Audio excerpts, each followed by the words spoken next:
O especialista em armamento nuclear e alianças estratégicas enfrentou, ao longo de 32 anos de atividade, todos os cenários modelados por analistas estratégicos sobre como as armas nucleares norte-americanas, integradas em nações aliadas, poderiam desencadear uma crise.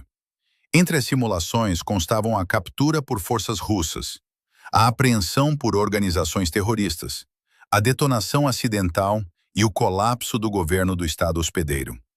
Todos os modelos prévios envolviam um adversário externo ou uma catástrofe de grandes proporções, não existindo qualquer registro que incluísse um aliado da Organização do Tratado do Atlântico Norte. Nenhum dos cenários contemplava um governo membro da Aliança Atlântica desde 1952, nem previa que as segundas maiores forças armadas da NATO decidissem que 50 armas nucleares norte-americanas armazenadas no seu território continental teriam mais valor como trunfo de negociação do que como garantia de segurança coletiva. Esta situação inédita concretizou-se às 3h19 da presente madrugada, quando unidades das Forças Armadas turcas, a agir sob instruções diretas do gabinete do presidente Recep Tayyip Erdogan, iniciaram uma operação para controlar o perímetro, a infraestrutura de acesso e as disposições de custódia física da base aérea de Incirlik, situada no sul da Turquia. A base aérea de Incirlik é o local onde os Estados Unidos mantêm, desde a década de 1960, um destacamento avançado de aproximadamente 50 bombas nucleares de gravidade B-61, ao abrigo do Acordo de Partilha Nuclear da NATO. Durante a operação, as unidades turcas não atacaram o pessoal militar norte-americano destacado na base, nem tentaram aceder aos cofres de armazenamento de armamento. Estas instalações subterrâneas blindadas possuem fechaduras de combinação e sistemas de ligação de ação permissiva que exigem códigos de ativação norte-americanos que as forças turcas não detêm. O acesso direto ao interior dos cofres não se revelou necessário para os objetivos da operação, uma vez que as forças armadas turcas cercaram a totalidade da base, assumiram o controle de todos os pontos de entrada e saída, cortaram o fornecimento externo de energia elétrica e transmitiram uma comunicação oficial ao comandante norte-americano da base. A mensagem informava que as Forças Armadas turcas tinham assumido a responsabilidade pela segurança da base aérea de Incirlik, aguardando a resolução do que o gabinete do presidente Erdogan descreveu como disputas pendentes na relação estratégica entre os Estados Unidos e a Turquia. A utilização do termo disputas pendentes constitui a linguagem diplomática para qualificar a retenção de 50 armas nucleares norte-americanas por parte de um aliado da NATO. Os ativos militares norte-americanos de elevada sensibilidade, posicionados fora do território continental dos Estados Unidos, encontram-se agora numa instalação sob o controle de um governo que determinou que a custódia das armas serve como instrumento de negociação. A NATO, cuja premissa fundamental de segurança europeia assenta no compromisso de defesa coletiva, não dispõe de qualquer mecanismo estruturado para responder à tomada de armas nucleares de um Estado-membro por outro membro da própria aliança, dado que este cenário nunca foi modelado pelos planeadores estratégicos. A análise detalhada dos acontecimentos exige a verificação rigorosa das exigências específicas da Turquia, do significado técnico da custódia turca sobre as 50 bombas B-61 para o sistema de partilha nuclear e das opções de resposta de que a aliança dispõe quando a ameaça à sua arquitetura nuclear provém do interior da própria organização. É necessário responder a 4 questões fundamentais que a generalidade dos comentários institucionais sobre a NATO evita abordar com a franqueza exigida por uma situação de retenção de armamento nuclear. A primeira questão foca-se nos objetivos concretos da Turquia e nas concessões políticas específicas exigidas ao governo norte-americano, bem como nos ajustes na arquitetura da NATO e nas alterações na relação bilateral que o gabinete de Erdogan considera necessários para resolver o diferendo que motivou a ação em Incirlik. A lista detalhada de exigências permite aferir o período de planeamento prévio desta operação.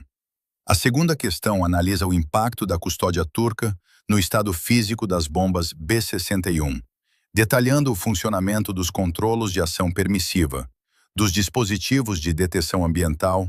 e dos sistemas de controlo de utilização que impedem a detonação não autorizada, explicando a razão pela qual o armamento permanece seguro contra a utilização turca, estando simultaneamente indisponível para uso ou extração por parte das forças norte-americanas.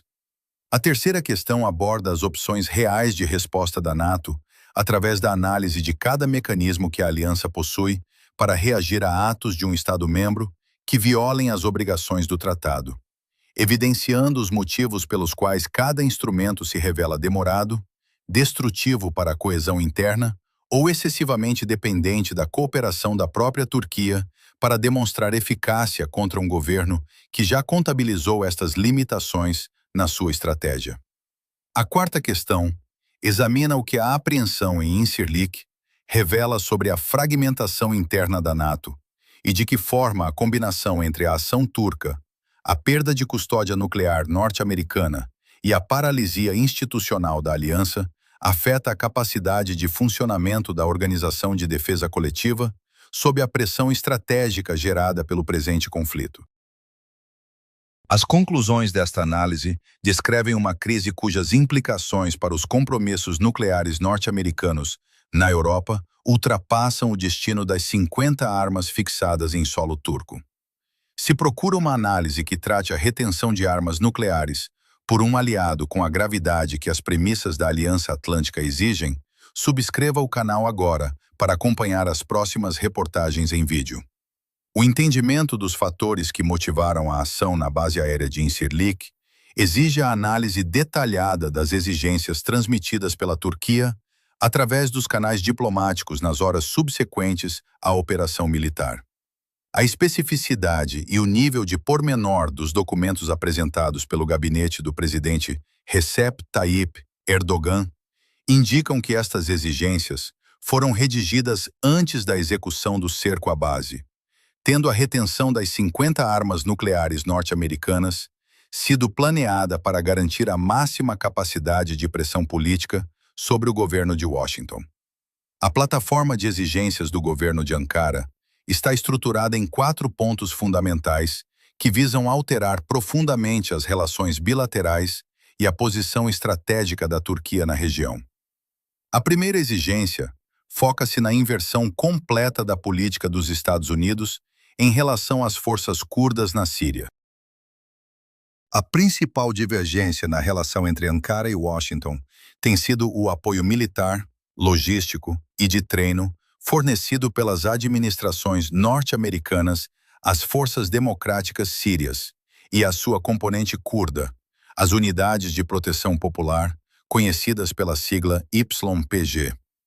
O governo turco designa oficialmente estas organizações como terroristas, devido às suas ligações operacionais e estruturais com o Partido dos Trabalhadores do Kurdistão, o PKK, cuja atividade insurgente motivou a perda de vidas humanas na Turquia ao longo das últimas 4 décadas. A exigência formal apresentada pelo gabinete de Erdogan determina a cessação total de qualquer apoio militar norte-americano a forças afiliadas curdas na Síria e no Iraque, incluindo a partilha de informações de inteligência e a presença de conselheiros de operações especiais dos Estados Unidos na região. A segunda exigência apresentada pela Turquia estabelece a transferência imediata e sem condições de aeronaves de combate F-16 Block 70, bem como dos respectivos pacotes de modernização para a frota existente da Força Aérea Turca. O processo de aquisição destes caças encontrava-se bloqueado pelo Congresso dos Estados Unidos desde a exclusão da Turquia do Programa de Desenvolvimento do Caça F-35 em 2019, uma medida adotada por Washington após Ankara ter adquirido o sistema de defesa aérea de fabrico russo S-400. O poder legislativo norte-americano tinha condicionado repetidamente a venda dos F-16 a alterações na política externa e interna turca. Mas a retenção em Incirlik inverteu os termos desta condicionalidade, passando o governo turco a condicionar a devolução do controlo das armas nucleares à entrega imediata do equipamento militar sem as restrições políticas impostas pelo Congresso. A terceira exigência foca-se na revogação total e incondicional das sanções impostas ao abrigo da Lei de Combate aos Adversários da América através de sanções, conhecida pela sigla CAATSA. Estas restrições foram aplicadas à Turquia em 2020 como consequência direta da compra do sistema de mísseis russo S-400, limitando gravemente o acesso da indústria de defesa turca à tecnologia e aos mercados financeiros norte-americanos. Ankara exige a remoção completa destas sanções para restaurar a cooperação industrial de defesa que havia sido interrompida, eliminando assim o principal instrumento de pressão econômica e tecnológica que os Estados Unidos utilizavam para condicionar as escolhas de aquisição militar do governo turco e prevenindo futuras penalizações em caso de novas compras de armamento a Moscovo. A quarta exigência consiste no reconhecimento formal,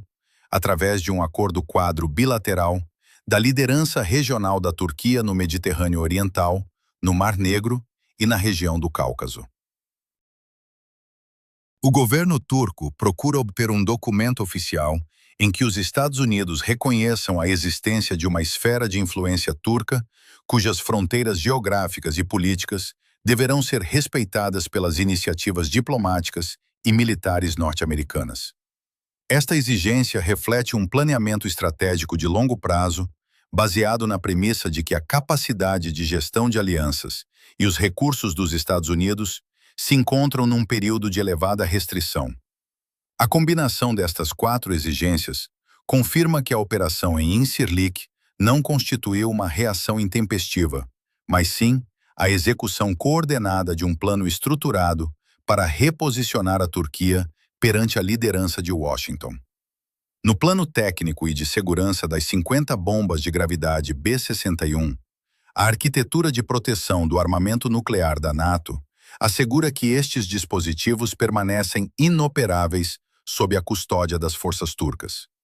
Cada bomba B-61 está equipada com múltiplos sistemas independentes de controlo de utilização, projetados para impedir o funcionamento do armamento sem a devida autorização formal da cadeia de comando norte-americana. O principal mecanismo de segurança é o controlo de ação permissiva, designado pela sigla PAU, que funciona como uma fechadura eletrônica integrada no circuito de disparo da arma, cuja ativação requer a introdução de códigos cifrados que estão exclusivamente na posse do pessoal militar e das autoridades de comando dos Estados Unidos. As forças turcas não dispõem dos meios necessários para deduzir ou contornar estes códigos, transformando as bombas em massa inerte de metal e explosivos convencionais. Adicionalmente, os dispositivos de detecção ambiental, os ESDs, monitorizam constantemente os parâmetros físicos das armas, como a temperatura, a pressão e a aceleração. Caso as bombas sejam submetidas a movimentações ou tentativas de adulteração que excedam os parâmetros calibrados para as instalações subterrâneas de Incirlik, os ESDs desativam permanentemente o circuito de disparo. A movimentação do armamento sem os procedimentos técnicos executados por pessoal especializado dos Estados Unidos acarreta o risco de inutilizar as bombas de forma definitiva, um resultado que não serve os interesses da Turquia, cujo objetivo se centra no valor político da custódia física e não na posse operacional de um arsenal nuclear de emprego imediato. A engenharia destas armas assenta no princípio de componentes de ligação forte e ligação fraca. Esta filosofia de design garante elevada resistência a detonações não autorizadas e permite a destruição deliberada de componentes internos críticos para evitar a captura efetiva do armamento. A ordem para acionar a inutilização definitiva destas componentes, através do sistema de ligação fraca, exige a autorização expressa da Autoridade de Comando Nacional dos Estados Unidos. Contudo, a execução técnica desta medida destruiria de forma irreversível 50 armas que dificilmente seriam substituídas num curto espaço de tempo, devido às restrições na capacidade de produção industrial e no fornecimento de matérias-primas que afetam o complexo militar norte-americano. A segurança física está garantida, mas a Turquia converteu as 50 bombas B-61 num instrumento de negociação diplomática sem paralelo no pós-Guerra Fria. A análise das opções de resposta institucional da NATO revela a ausência de mecanismos estruturados para lidar com uma crise desencadeada a partir do interior da própria organização. O Tratado do Atlântico Norte e as respectivas estruturas de comando foram desenhados para coordenar a defesa coletiva dos Estados-membros contra adversários externos, não prevendo procedimentos para penalizar ou coagir um aliado que viole frontalmente as obrigações do tratado. O principal órgão de decisão política da aliança, o Conselho do Atlântico Norte, funciona sob o princípio do consenso, o que exige a aprovação unânime dos embaixadores de todos os 32 países membros. Uma vez que a Turquia dispõe de representação permanente neste Conselho, o seu embaixador possui o direito de veto sobre qualquer resolução ou medida punitiva direcionada contra Ankara, paralisando a capacidade de resposta jurídica e institucional da organização. O acionamento do artigo 5º, que constitui o pilar da defesa coletiva, ao estipular que um ataque armado contra um membro será considerado um ataque contra todos, não se aplica à presente situação. As Forças Armadas turcas não realizaram um ataque militar convencional contra as forças de outra nação, limitando-se a assumir o controlo perimetral e a segurança de uma base militar situada no seu próprio território soberano, ao abrigo das prerrogativas de Estado hospedeiro. Da mesma forma, o artigo 8º, que proíbe os Estados-membros de assumirem compromissos internacionais incompatíveis com o tratado, carece de eficácia prática neste cenário, dado que qualquer declaração formal de incumprimento por parte de Ankara exigiria uma deliberação unânime no Conselho do Atlântico Norte, a qual se encontra bloqueada pelo veto turco. No plano jurídico e estatutário, o Tratado do Atlântico Norte não contém qualquer cláusula ou mecanismo formal que permita a suspensão dos direitos de voto ou a expulsão de um Estado-membro. A criação e integração de um procedimento de expulsão exigiria uma emenda ao tratado original, cuja ratificação obrigatória por todos os 32 países membros seria inviabilizada pela oposição imediata do governo turco. Face à impossibilidade de aplicar sanções institucionais no quadro da NATO, a alternativa militar direta por parte dos Estados Unidos consistiria numa operação de forças especiais ou de unidades convencionais para extrair as 50 bombas B-61 da base aérea de Incirlik por meio da força. Uma operação de extração forçada implicaria o combate direto entre forças norte-americanas e as Forças Armadas turcas, que representam o segundo maior exército em termos de efetivos militares dentro da NATO, em pleno território soberano da Turquia. Embora a execução técnica da extração seja considerada exequível pelos planeadores militares, a consequência geopolítica imediata seria a dissolução prática da Aliança Atlântica, ao demonstrar a todos os aliados que o estatuto de membro da organização não protege contra uma intervenção armada dos Estados Unidos. O resgate físico do armamento resultaria, assim, na destruição do contexto institucional e da arquitetura de segurança que confere relevância estratégica a essas mesmas armas na Europa. A paralisia institucional decorrente da ação em Incirlik coloca a presidência dos Estados Unidos perante três dilemas operacionais simultâneos. O primeiro dilema contrapõe a aceitação das exigências da Turquia à perda prolongada do controle sobre o armamento. A cedência à plataforma de Erdogan, que inclui a reversão da política para o Kurdistão, a entrega dos caças F-16 e o levantamento das sanções, garantiria a devolução imediata das bombas B-61, mas estabeleceria o precedente de que a retenção de armas nucleares norte-americanas é um método eficaz para extrair concessões políticas de Washington, fragilizando a credibilidade do país perante aliados e adversários globais.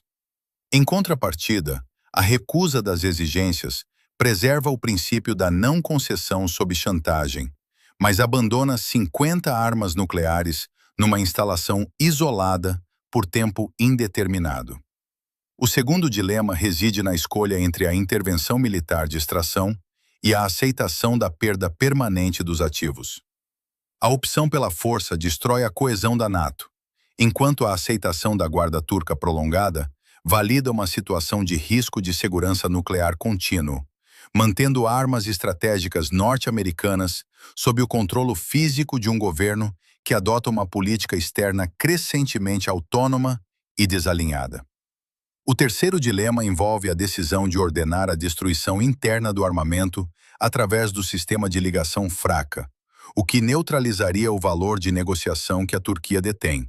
mas eliminaria de forma irreversível 50 bombas do arsenal nuclear norte-americano. Esta perda de inventário não poderia ser compensada a curto ou médio prazo, dadas as limitações na capacidade industrial e no fornecimento de matérias-primas críticas para a produção de armamento estratégico. As consequências desta crise estendem-se além do âmbito bilateral e alteram o equilíbrio de forças global. Em Ankara, a operação permitiu inverter a assimetria estrutural da relação com Washington,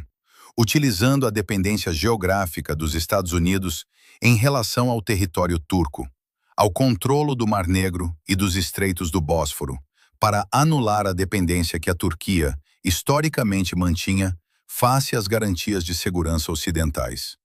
Em Moscovo, os acontecimentos em Incirlik materializam a fratura interna da NATO, que a política externa russa tem procurado obter ao longo dos últimos anos, alcançada através da ação soberana de um Estado-membro da própria aliança, e não por meio de pressão militar direta.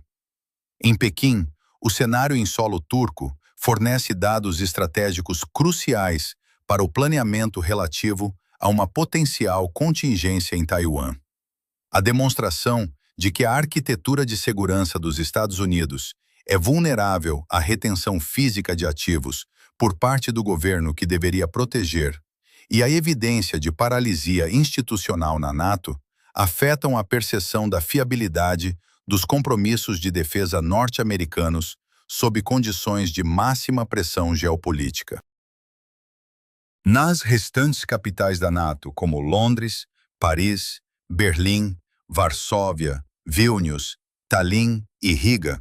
os governos iniciaram reavaliações de segurança urgentes, motivadas pela constatação de que o mecanismo do artigo 5º e a segurança coletiva dependem da premissa de que a aliança funciona conforme planeado quando testada, uma premissa colocada em causa pela paralisia decisória registrada na presente data. Ao longo de 75 anos, a NATO geriu tensões internas assinaláveis, incluindo a retirada da França da estrutura de comando integrado, os diferendos entre a Grécia e a Turquia sobre Chipre e o Mar Egeu, e as divergências relativas à intervenção militar no Iraque. Contudo, estas crises anteriores mantiveram-se contidas dentro do quadro de interesses comuns protegido pela pertença à aliança. A apreensão das 50 bombas B-61 por um governo membro desde 1952 e com poder de veto no Conselho do Atlântico Norte representa uma ruptura sem precedentes neste modelo de segurança coletiva. Se considera que esta cobertura detalhada forneceu a profundidade que a gravidade do momento político exige, subscreva o canal e ative as notificações para acompanhar o desenvolvimento desta e de outras análises geopolíticas.